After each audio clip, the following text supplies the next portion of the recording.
quarter to 2, workout's over. We were in the gym by 11, working out, and done by about 12:30. So it's about an hour and a half workout between doing shoulders and arms. That leaves about a half an hour for each, meaning half hour for shoulders, half an hour for biceps, half an hour for triceps. I didn't do cardio at the gym. I'm going to do it when I get home. So I wanted to get a meal in, let it go down, and kind of hit the cardio after I had a couple more meals.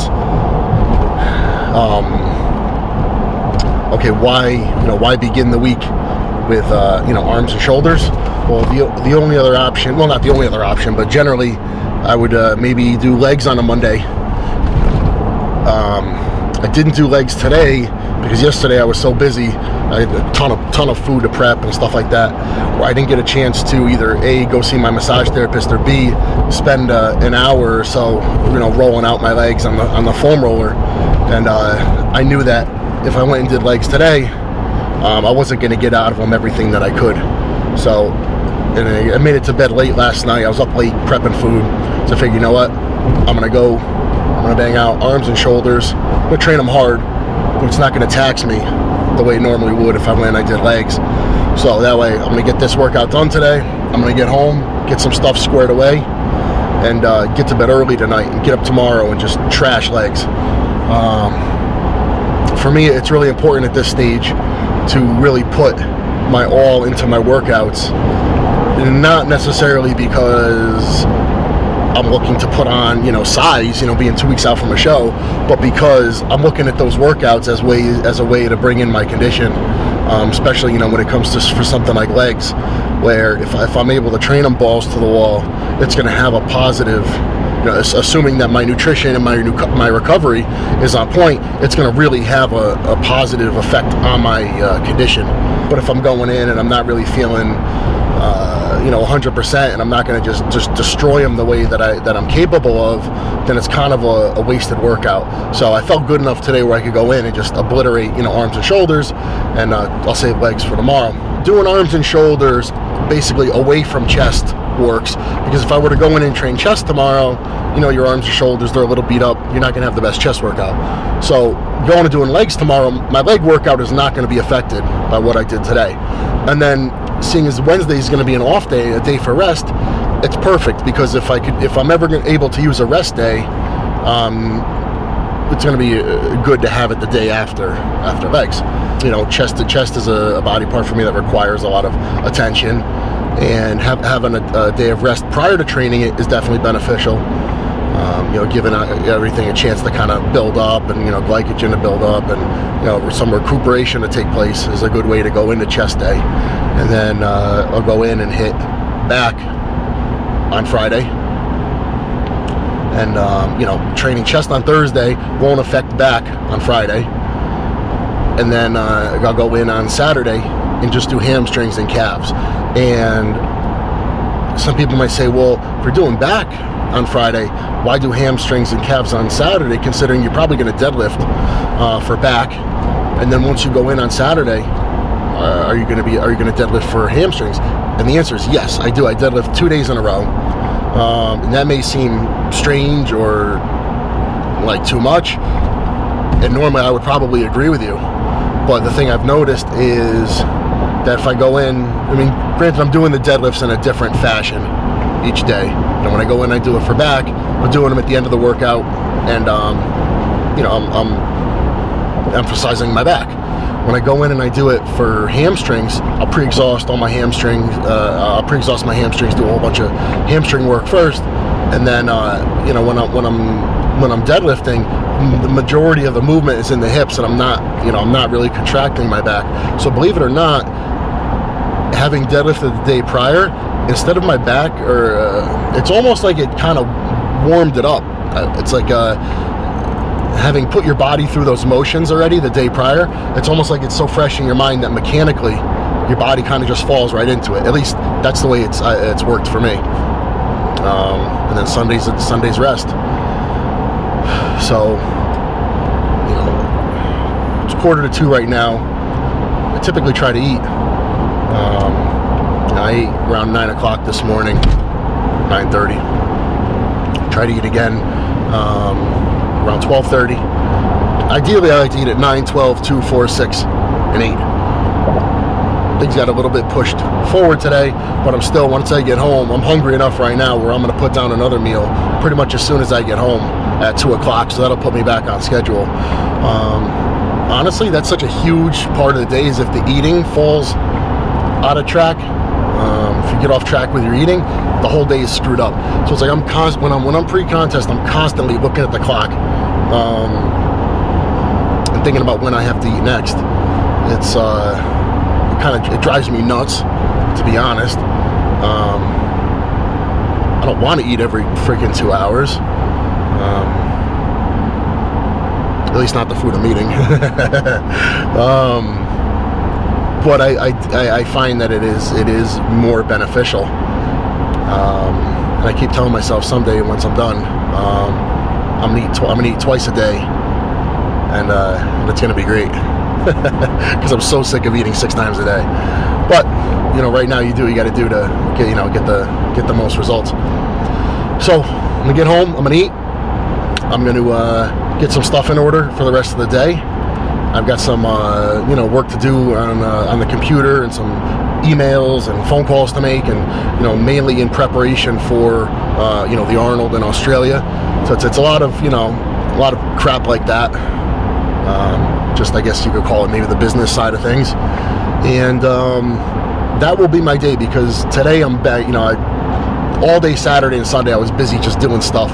So today I was intent on getting done. Hopefully I'll be done by 6 or so tonight, and just only worry about eating, and then hopefully get to bed nice and early tonight. And that's most of the day. Meal number 3. Fish and rice. Again. A lot of it is just kind of the same thing over and over. I mean, bodybuilding by nature was kind of a lot of just regimentation and repetition and consistency, and being in a routine, right? I mean, think about all these things. Repetitions in the gym, routines in the gym. It was kind of all same thing apply to things outside of the gym. It's all about repetitions and a routine. Of course, you switch things up as necessary, but for the most part, it's the same shit day in and day out. All right. You guys saw the first 3 meals of the day, right? Breakfast was chicken with rice and a salad. Next 2 meals are both the same. 12 ounces of fish, rice, some greens mixed in. I just wanted to show you guys what the rest of my day will look like. The next 3 meals. Next meal I have will be 8 ounces of chicken, half an avocado. Then we got 8 ounces of chicken. I'll just have a salad with some vinegar. And the last meal of the day, I'll just do 6 whole eggs. As you notice, after those first 3 meals, the carbs drop off and the fats pick up a little bit. It's a lot of times people, they think about, okay, you're a pro bodybuilder. What does a day of eating look like for you? So one of the main reasons why we're doing this is to physically show you this is what it looks like. It probably isn't maybe as crazy as you expected. But I guess considering that there were, technically there'd be 3 more meals right alongside these, it is a substantial amount of food. And the idea being that there's really no empty calories. I guess you could make the argument that the white rice could be considered an empty calorie. But, it serves the main purpose of, supplying the body with energy and helping you to store glycogen in the muscle cells, and, helping to maintain fullness, and as a source of calories, if nothing else. But really the more nutrient-dense food being the protein sources, being, the chicken and the fish, the eggs being a very nutrient dense, at least in my opinion, source of food. You know, considering you have the protein in the white, and then, you know, all that great stuff in the yolk, the good fats, that lecithin, choline, and you know, and obviously all 22 essential amino acids. Avocado, obviously a great source of fat, very high in fiber. And if you guys look up the nutritional profile of it, which actually I was just doing last night, and I was saying to myself, wow, you know, avocado has quite a bit of nutrients in it in terms of the vitamin and mineral profile. The salad, you know, iceberg lettuce, not very nutrient dense, but carrots, absolutely. And the lettuce still serves a purpose, as it, you know, as it helps to, you know, helps you to digest your food. So most, you know, I guess what I'm saying is that even though maybe it's not everything you expected in terms of maybe the quantity, I think that it is fairly nutrient dense, and obviously it's enough to sustain a 260-pound bodybuilder. So it's enough for me. You know, and that's the point, is that everybody requires something different. You know, what I may diet on may be significantly more or significantly less than what someone else may diet on. You may have a guy who's 200 pounds who diets on the same amount as I do, or you may find that there's another guy who's the same size as me who eats significantly less. So, you know, it varies for everybody. And I know that, you know, a lot of you out there watching want to know, you know, what do you do? Because, you know, whether it's in regard to training or to eating, or just the lifestyle in general, because you figure maybe that's your closest shot at, you know, gaining some insight into, you know, hopefully what makes me successful at what I do, and what might help you to have similar success. And like I said, and it's very reasonable to think that way, but do keep in mind, you know, that what I do and what someone else does, and what you may do, or what may work for you, what you may need to do, it's all relative, it's all different. But I hope that this was helpful to you, you know, seeing this, and you know, take from it what you will.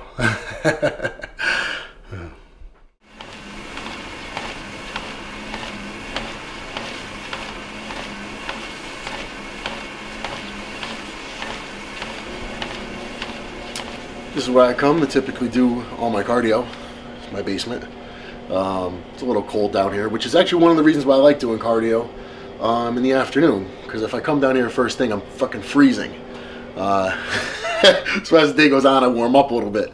And even from a practical standpoint, it actually works, because I always felt like after a few meals, if I do cardio, I sweat my ass off. My metabolism is definitely working a little bit more than if I come down first thing, empty stomach, and bang out some cardio. If I do cardio on an empty stomach, though, this is something I'm a big believer in, and you know, you guys know me, you know that I wouldn't just push something just you know, for the hell of it, or because I'm sponsored by Animal, and I've been saying it since day one, I'm a huge believer in nitro, especially when you're dieting, especially when you're on an empty stomach, especially when you're running low, whether it's during training or during cardio. I think branched chain amino acids, you know, are literally your best friend. Obviously, this is high in BCAAs, but it's also a more complete, you know, amino product as well. So, but seeing as it's the afternoon, I've already had a few meals. I don't need that today. So right now, cardio, it's nothing crazy. Half an hour. I jack up the incline, and every 5 minutes I bump it up. And by the end of the session, you know, the incline is up at its highest. And you know, my heart rate is usually around about $135. So it's not through the roof, but it's, you know, as this cardio session goes on, it's going to be real difficult for me to actually carry on a audible conversation. So it's enough. I think that's the key, I think, in bodybuilding, is enough and nothing less and nothing more, but doing what's enough. The hardest part is finding what is that amount, and it's even more difficult because it seems to be forever changing, whether it's because of age or, you know, every dieting process, every time you diet, it's a little bit different. So it pays to know yourself.